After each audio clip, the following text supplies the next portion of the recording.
So guys, unang PMS ni Luna ngayong 2026. So 30k pa lang naman tatakbo natin for almost 3 years. Kaya basic PMS lang naman to. So first time natin mag-Amsoil 5W30.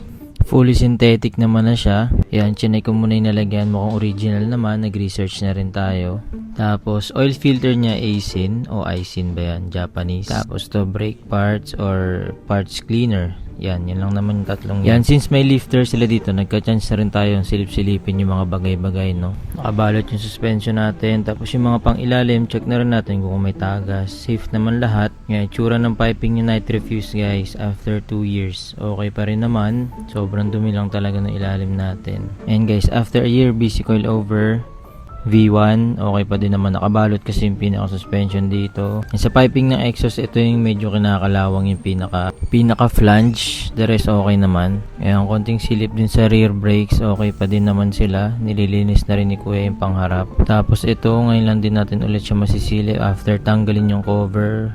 Okay naman lahat. Ayun yung tumutulo na yan sa oil filter pa yan, dinidrain pa lang ni boss. And after linisin yung mga brakes dyan guys, pagbaba nyan, tsaka nila ilalagay yung pinaka oil.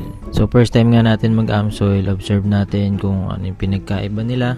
Since yung huling langis natin is genuine Honda, from bukid tuning pa yun eh. So ngayon dito muna tayo sa iba, malalaman natin yung difference. So buti na lang pala na paaga yung punta ko dito. Ayan, napupuno na rin pala sila.